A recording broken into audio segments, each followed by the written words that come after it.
자, 안녕하세요. 인류 역사상 가장 위대한 삶의 궤적을 그렸던 부처님 생의 사진과 그림과 더불어서 유적 이야기까지 함께하는 붓다술래 시간에 오신 것을 환영합니다. 왕궁에서의 생활들이 있었고 거기서 이제 주로 배웠던 거는 지난 시간에 말씀드린 것처럼 어학 굉장히 필요한 거고, 그 다음에 무술, 그 다음에 통치술. 어학이라고 하는 거는 뭐 외교, 그 다음에 나중에 이제 현장에서의 교화 때 유리함이 있었다더라라고 말씀을 드렸고, 무술은 당신이 무술을 굉장히 이제 잘했기 때문에 체력이 좋아. 체력이 좋은 사람이 끝까지 수행을 하는. 그러니까 당신이 원하는 걸 할 때 장애 없이 어떻게 보면 지구력과 체력이죠. 그래서 부처님께서 고행을 하실 때 나중에 뭐라고 얘기하시냐면, 6년 고행하실 때 이 세상에 나같이 이렇게 해본 사람은 없을 거다. 그것은 앞과 뒤에도 다 없을 거다. 그러니까 원 없이 한번 달려본 거예요. 그리고 나중에 부처님이 그렇게 좋은 체력이 있었기 때문에 거기까지 간 거예요. 체력이 안 되면 노력하는 것도 한계적일 수밖에 없어요. 그리고 이 얘기는 이제 또 다른 논점이 될 수도 있는데, 육체와 정신이 진짜 분리된 게 맞냐에 대한 생각도 있어요. 동아시아는 육체와 정신은 결합되어 있다라고 생각하고, 인도에서부터 유럽까지는 이 육체와 정신은 분리되어 있다라고 생각하거든. 그런데 분명한 건 육체가 무너지잖아요. 정신도 무너져요. 그러니까 육체가 무너졌는데 내가 육체가 지금 막 골골하고 있는데 정신은 끝까지 이렇게 그냥 맑게 유지할 수 있느냐? 쉽지 않아요. 연세 드신 분들 특히 뵈면 그런 생각들이 들죠. 제가 그런 말씀 드리잖아요. 잠도 체력이 돼야 자는 거다. 그러니까 길게 잠을 못 잔다는 거는 바꿔 말하면 체력이 떨어졌다는 뜻입니다. 그래서 운동을 하시면 피곤해서 잠을 잔다라기보다 체력이 붙으면 잠을 더 잘 주무실 수 있어요. 그걸 네가 어떻게 아느냐? 어린애들이 길게 잠을 못 자고 주기적으로 깨잖아요. 애기. 그게 체력이 떨어서 그래요. 그러니까 체력이 그 정도를 끌고 갈 수가 없어서 중간중간에 끊어졌다가 다시 붙였다, 끊었다, 다시 붙였다 하는 거고, 어른도 똑같습니다. 애기들이 어느 정도 성장을 하면 잠을 길게 잘 수 있는 이유는 뭐냐? 체력이 되니까 그런 거예요. 그리고 여러분들도 잠 주기가 점점 짧아지고 잠을 잘 못 자고 하는 것도 체력과 관련되는 거예요. 그러니까 악순환이지. 잠을 많이 못 자니까 체력이 더 떨어지고, 체력이 떨어지니까 잠이 잘 안 오고, 이렇게 반복되는 좀. 그래서 너무 숙연한 거 아니요? 부처님이 왕궁에서 사셨던, 전에 보여드렸던 그런 그림들이에요. 그래서 부처님 왕궁들을 보여드리는 거고, 그리고 이제 각술쟁원이라는 게 있어요. 스바얀바라라고 하는데, 누가 번역 되게 잘했더라. 신랑 간택 시험. 신랑을 뽑는 시험이에요.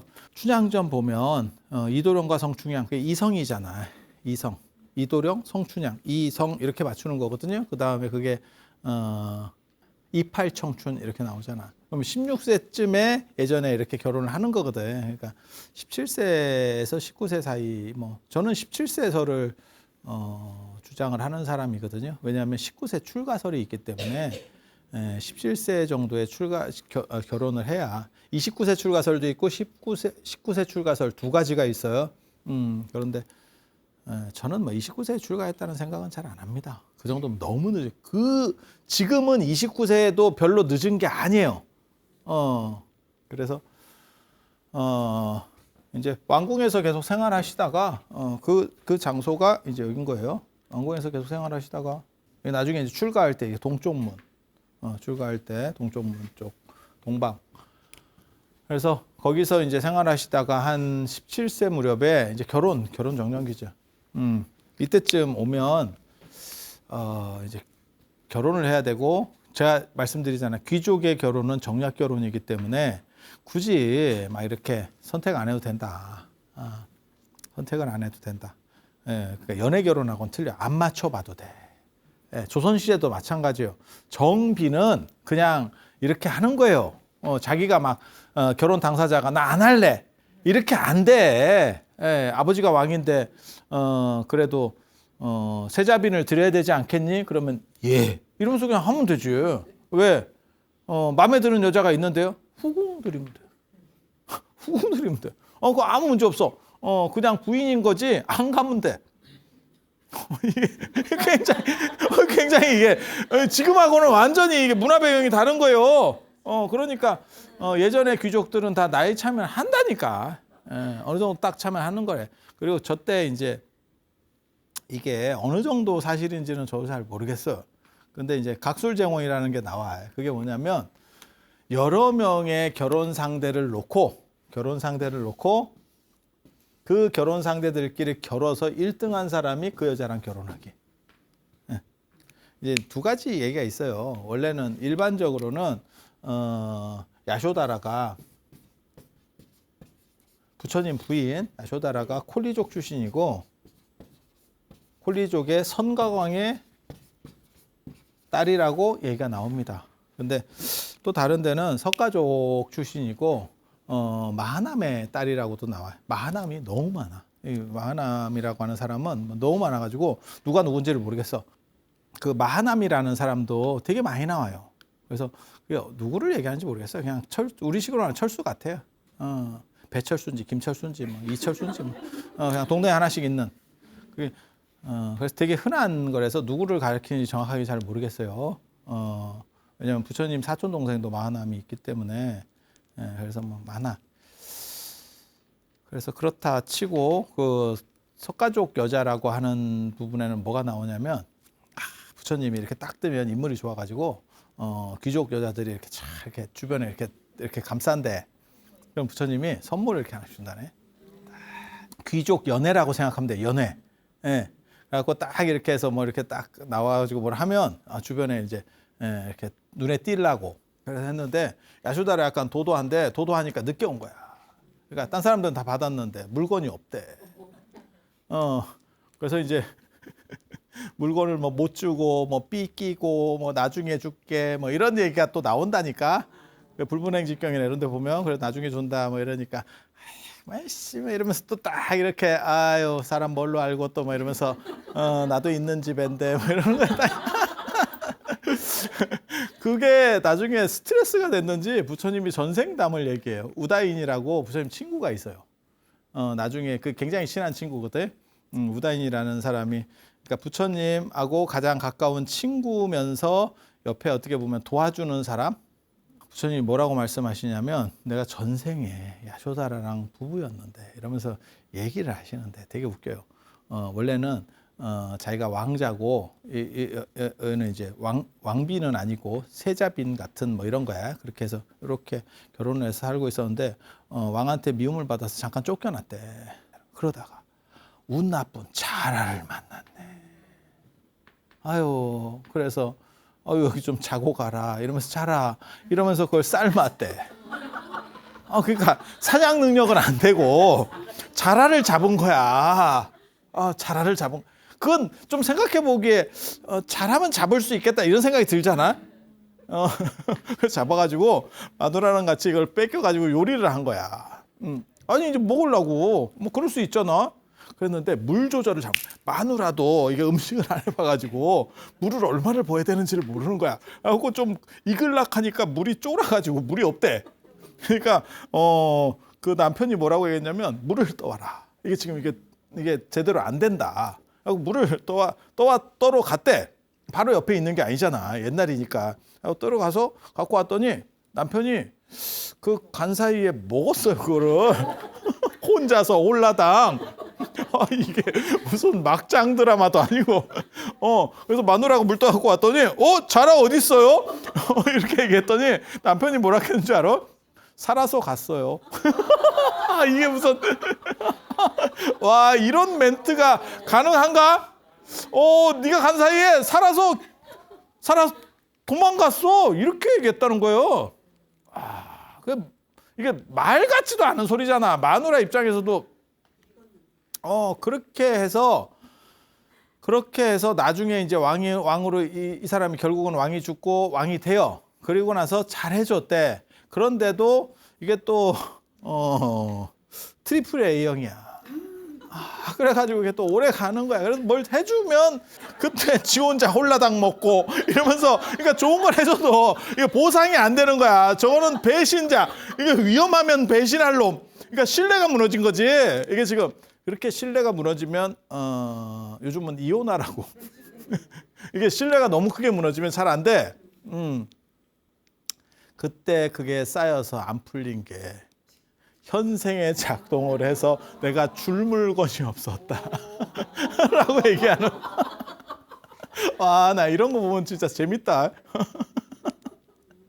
그 얘기는 언뜻 보면 별거 아닌 것 같아도 이게 뭔가 이 부부 관계가 맞득치 않은 무언가 뉘앙스가 존재하고 있구나. 이게 지금 찌부럭거리고 있구나. 착착착착 맞아가는 느낌이 아니고 뭔가 이렇게 그 뉘앙스가 존재하는 거예요. 그 정도면 생각보다 심각했을 겁니다. 왜? 이게 윤색됐는데도 불구하고 어느 정도 나오면 이런 것만 쫙 뽑아내잖아. 그러면 어땠을 것 같다 이런 느낌이 들어. 이해가 됩니까? 그러니까 해피엔딩으로 가고는 있는데 무언가가 있는 거예요. 그래서 이 성과강에게 딸이 있는데 이 야쇼다라가 되게 이쁘대요. 이쁘다는 거를 진짜로 받아들여야지 난 잘 모르겠는데 아무튼 야쇼다라가 성깔이 좀 있고 이쁜 식으로 나와요. 언제나 표현들을 보면. 근데 그걸 이제 어디까지 받아줘야 될지는 나도 잘 모르겠어.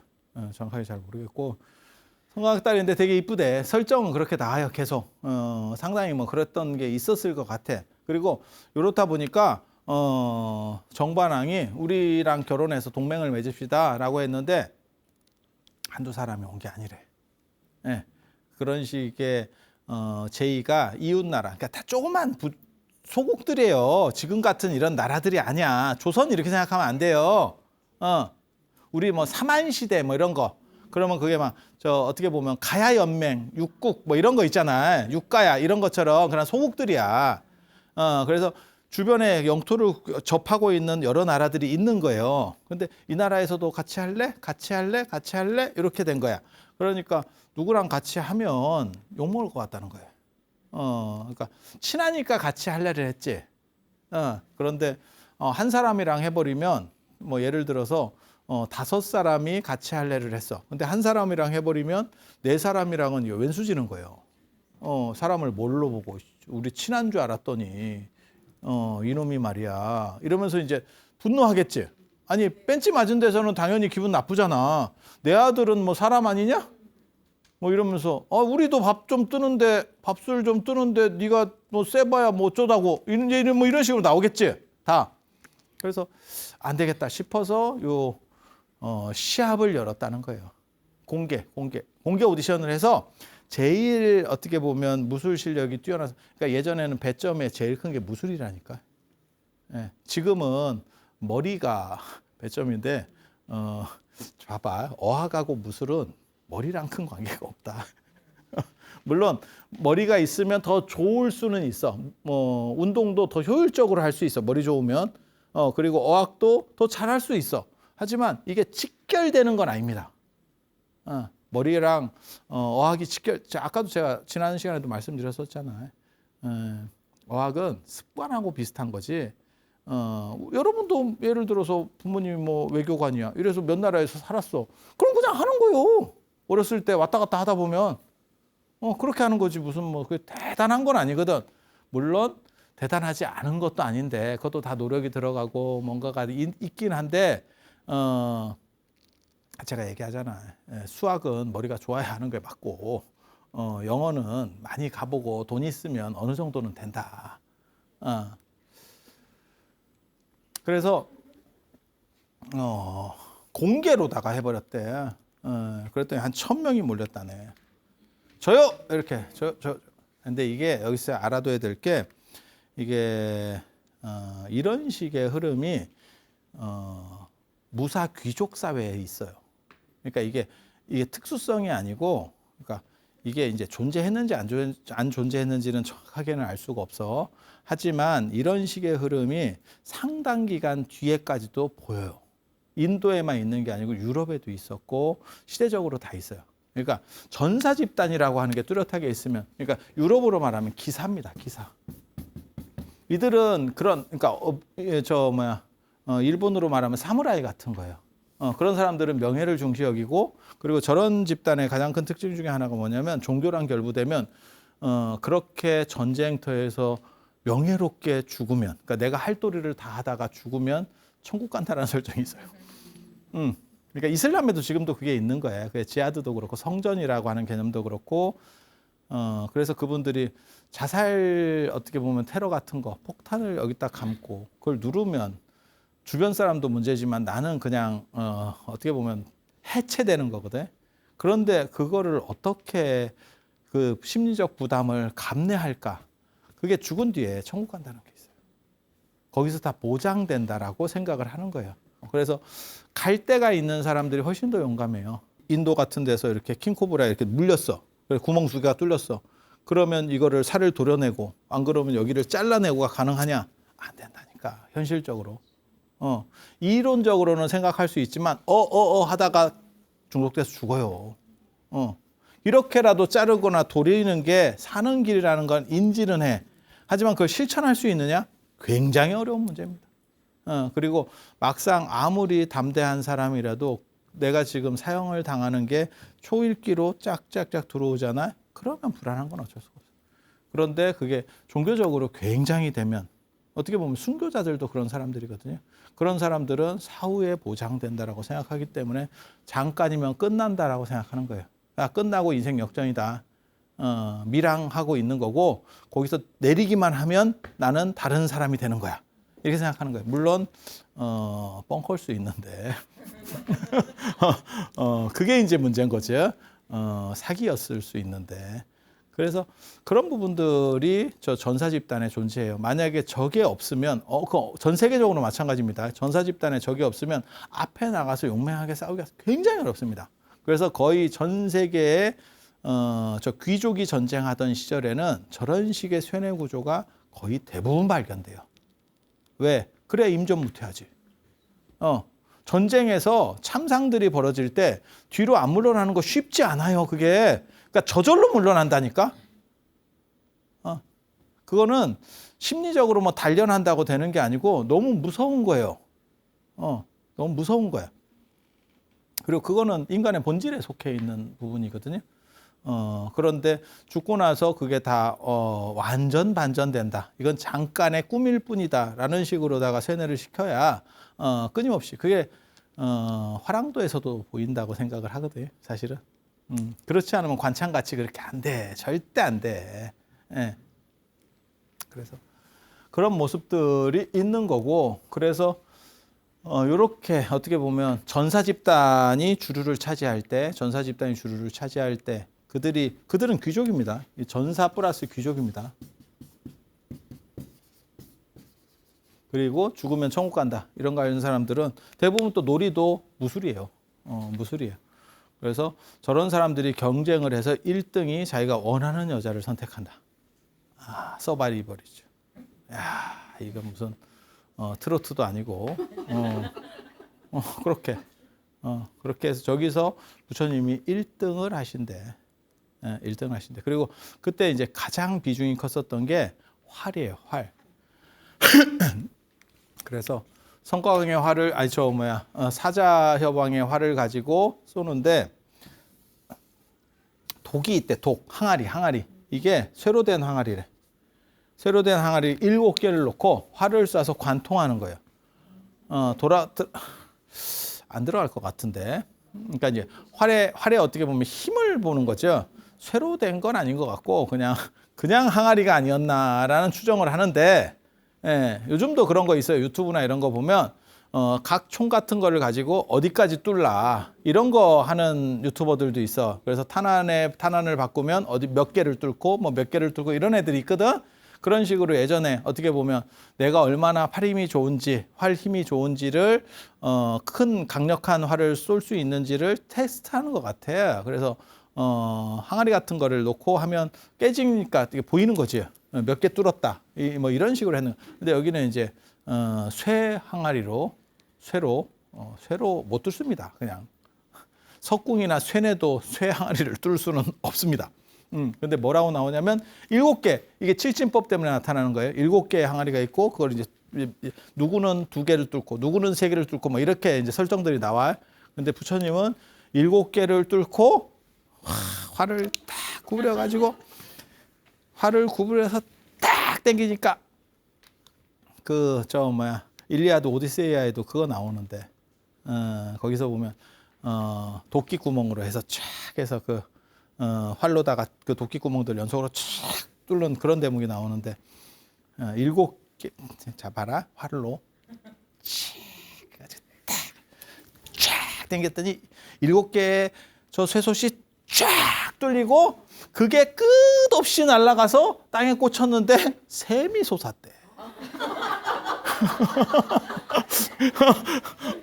그래서 내가 나 읽으면서도 좀 재밌는 게 이게 이렇게 하면 샘이 솟을 수도 있겠는데 이걸 활은 이렇게 쏘는데 이렇게 쏘면 속도가 떨어지면 이게 이렇게 될 것 같은데 이걸 이렇게 쏘나?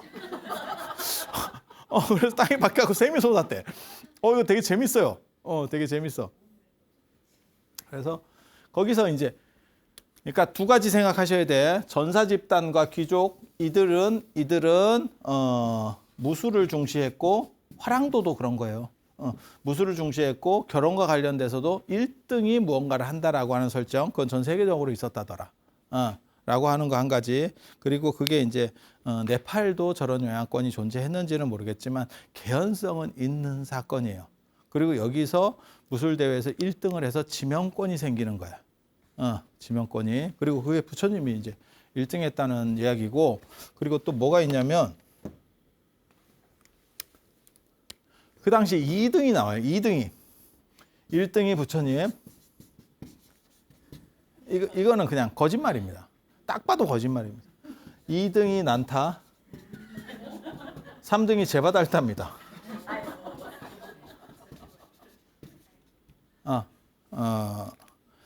그래서 왜 거짓말이라고 얘기하냐면 저는 뭐 저 정도 나이 차이는 안 난다고 생각을 하는데 부처님과 난타의 나이 차이가 지금 우리가 알고 있는 부처님 생애를 기준으로 하면 20살 차이가 나요.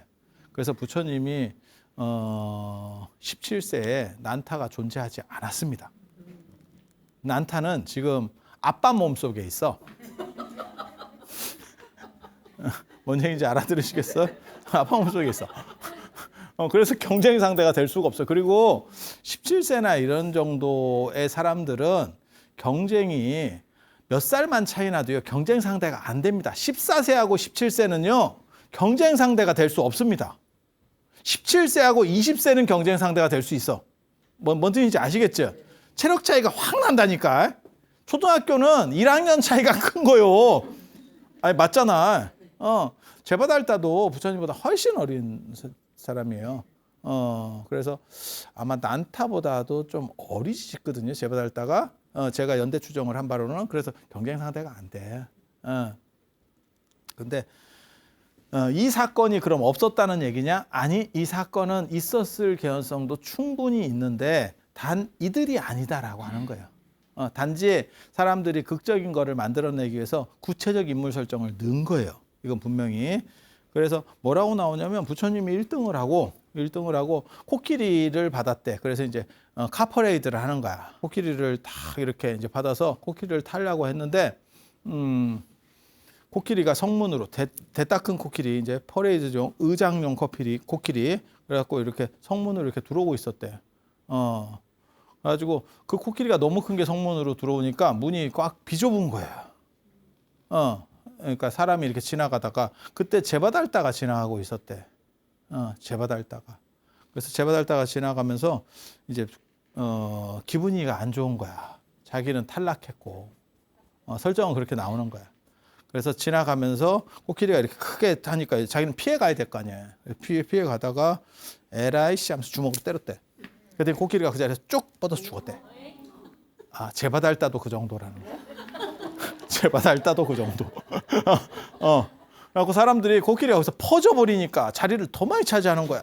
사람들이 그 비집은 대로 이렇게 당기니까 힘들대. 그러다가 이제 난타가 이제 가고 있었어. 난타가 딱 이제 난타가 지나가다가 코끼리가 이렇게 퍼져가지고 길을 막으니까 안 되겠어. 그래서 이거 치워야지 이러면서 꼬리를 잡고 쭉 이렇게 당겨가지고 됐다 내가 쳤다 이렇게 했대. 근데 인도가 약간 덥고 이러니까 약간 부패가 시작되는 거예요. 시체가 있으니까 좀 그렇잖아요. 그러니까 부처님이 나중에 이거 카퍼레이드 해주기로 코끼리 어디 갔노? 이러면서 이렇게 나오시다가 옆에 성문 옆에 코끼리가 이렇게 죽어 있더래. 아유 이런 거에 놔두면 안 되지. 그래가지고 이거 발로 차는데 발로 차는 거 아니다. 엄지발가락으로 차. 엄지발가락을 굽혔다가 팅 하면서 폈찼거든. 팅 하면서 찼거든. 그랬더니 코끼리가 쫙 위로 날아가가지고 땅에 떨어졌는데 연못이 생겼대. 패여가지고 혹성 우리 그 운석 큰 거 떨어지면 연못 생기거든. 이런 거 생기거든. 그런 식으로 됐대. 이거 굉장히 재밌는 얘기예요.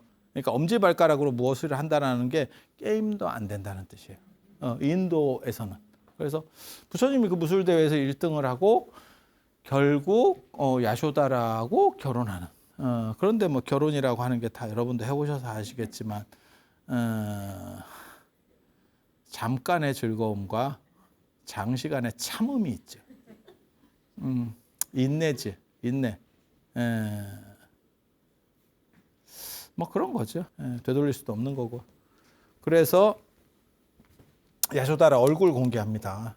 야쇼다라 얼굴. 야쇼다라가 어떻게 생겼는지. 보입니까? 야쇼다라 얼굴? 여기 있습니다. 여기 찾아보시면 이 안에 있습니다. 자, 야쇼다라 얼굴, 야쇼다라를 그려놨습니다. 아잔타 석굴에 이 그림입니다. 여기 오른쪽, 왼쪽에 이 그림입니다. 부처님이 서 계시고 그 다음에 바루를 이렇게 내밀고 있고 그 다음에 요 옆에 보면 여성분이 한 분 있고 그 밑에 애가 하나 있고 이렇게 이 야쇼다라예요. 조그만 거는 라우라입니다. 그래서 부처님이 깨달음을 얻으시고 나서 스토리는 그런 거예요. 그러니까 이 내용에 대한 스토리, 그림에 대한 스토리. 부처님이 깨달음을 얻으시고 나서 6년 뒤에 석가족의 나라로 오십니다. 그게 이제 19세에 출가해서 12년 수행을 하시고 31세에 깨달음을 얻었다는 게 있거든요. 그리고 나서 49년 설법하시는 거거든요. 이 뒤로 6년 뒤에, 그러니까 37세에 석가족으로 오셨다라고 하는 게 한 가지 있고, 그 다음에 29세에 출가해서 6년 동안 고행을 하시다가 35살에 깨달음을 얻으시고, 그러면 6년 뒤면 41살에 석가족으로 오시는 거예요. 그때 오셨을 때 석가족 귀족들이 뭐 출가하고 이런 일들이 벌어지는데, 그때 야쇼다라가 뭐라고 얘기하냐면, 아버지에게 유산을 물려달라고 해라. 그거는 어떤 의미에서는 아마 왕위를 생각했을 수도 있어요. 왕위를 생각했을 수도 있어요. 이게 좀 복잡합니다. 그 설명은 나중에 이제 뭐 출가하고 이런 여러 가지 얘기를 하면서 또 해드릴 거예요. 그래서 유산을 물려달라고 해요. 그거는 아마 야쇼다라고 생각했던 거는 왕위 계승에서 힘을 좀 발휘해라. 당신 지분이 있지 않느냐. 귀족은 출가해도 지분이 있어요. 그러니까 귀족하고 그거하고는 다릅니다. 요즘 현대적인 개념하고는 달라요. 귀족은 뭐하고 똑같은 거냐면, 회사로 얘기하면 주식회사잖아요. 그러면 내가 주식을 갖고 있는 거예요. 그러면 내가 출가를 했어도 그 배당이 계속 온다니까. 내 힘은 유지가 되는 거라니까. 경영권에 참석하느냐? 그건 아니야. 그래도 충분히 힘이 있지. 그 사람은 발언권이 있는 거지. 이해가 되시죠? 그런 거 생각하시면 돼요. 그러니까 귀족 제도는 저런 거예요. 지금 현대사회하고는 달라. 그래서 그것들을 가지고 애가 좀 이렇게 유리할 수 있게 좀 뭔가를 해봐라. 그런 의도였지 싶어. 근데 부처님께서 뭐라고 말씀하시냐면, 이렇게. 사리부르한테 시켜서 라우라를 출가시켜버리죠. 이게 내 유산이다. 이게 내 유산이다. 틀린 건 아닌데, 이게 어떻게 보면 가정불화에 아니 생각을 여러분이 한번 해보셔. 부인을 두고 출가를 했어. 그래서 부인이 그냥 고생을 하고 있었다고 가정하고 그래서 내가 금이 환영해서 돌아갔어. 그랬더니 애한테 유산을 좀 해줬으면 좋겠다. 뭔가 좀 애가 앞길을 터졌으면 좋겠다. 라고 했더니 출가? 이렇게 했다는 얘기는 이게 좋은 관계인가를 생각을 해. 이게 굉장히 사건이 컸었어요. 그래서 정반왕도 뭐라고 얘기하냐면 저 집의 남자가 난타도 출가하기 때문에 라후라밖에 없어. 그래서 얘까지 출가하면 남자가 전멸이에요. 그리고 남자가 전멸된 집에서는 그러니까 과부총이 된 거야. 봐봐. 이게 정반왕이 있고 마야 부인은 돌아가셨고 그 다음에 마하프라자파티 대에도가 있는 거고 이게 이모 대에도가 있는 거고 그 다음에 그 밑에 부처님 출가, 부타 출가, 난타 출가 그 다음에 남성이라고 해봐야 여기에 라후라인데 이 라후라가 굉장히 이게 좀 특이하거든. 예, 라후라가 이게 누구 핀가 이게 좀 애매해요. 상당히 좀 복잡하다고. 근데 여기에 지금 여성이 이 대에도 말고 야쇼다라가 더 있는 거지. 미혼 출가니까. 근데 으로 출가한 상황에서 얘가 출가를 해버리면 이쪽에 남성이 전멸이에요. 그러면 여성들은 있을 데가 없어. 그래서 정반왕이 나중에 뭐라고 얘기하냐면 이렇게 되면 지금 우리 집안의 여성들이 의탁할 남자가 없는데 남성주의 사회라는 걸 전제로 깔고 하는 거예요. 지금 같은 세상이 아니야. 제가 전에도 그런 말씀 드렸잖아. 율장이나 이런 데 보면 남성이 없는 가구는 무가구로 쳐버리고 가산을 정부에서 정몰시킵니다. 사람이 안 사는 집으로 치는 거예요. 그러니까 여성은 사람이 아닙니다. 여성은 사람이 아닙니다. 저 당시에 인도 상에서는 그래서 제가 얘기하잖아요. 만우법전에 보면 여성을 죽인 죄는 상해죄로 나온다. 살인죄가 성립되지 않는다. 그러니까 재물손괴죄 이렇게 나오는 거예요. 이게 지금 그러니까 노비들을 죽였을 때 재물손괴죄가 걸리거든. 사람을 살인죄로 처단하는 게 아니고 재물손괴죄로 처단한다고. 근데 여성도 그런 식인 거예요. 그러니까 그래서 정반왕이 뭐라고 얘기하냐면 이런 식으로 출가시키는 것은 올바르지 않다라고 하면서 미성년자를 출가시켰을 때는 동의를 구할 수 있도록 해달라라고 해서 미성년자의 출가에서는 동의를 구하는 부분들이 율장에 들어와요.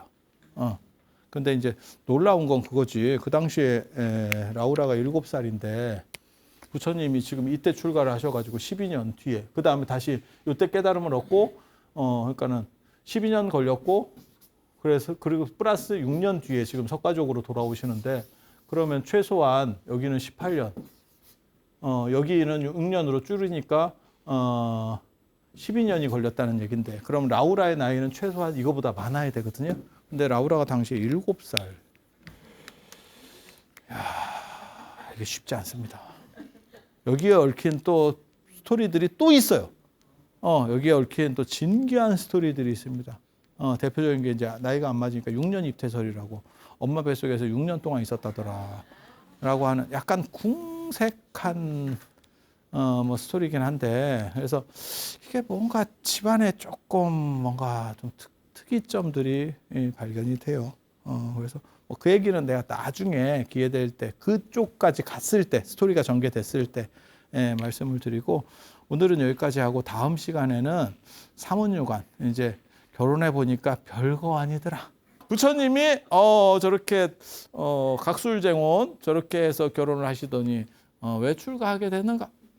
라는 생각을 해볼 수가 있습니다. 그것과 얽혀있는 내용들이 사문유관상에 나오는 내용입니다. 그래서 그 부분을 다음 시간에 말씀드릴 수 있도록 하겠습니다. 자, 들어서 감사합니다. 감사합니다.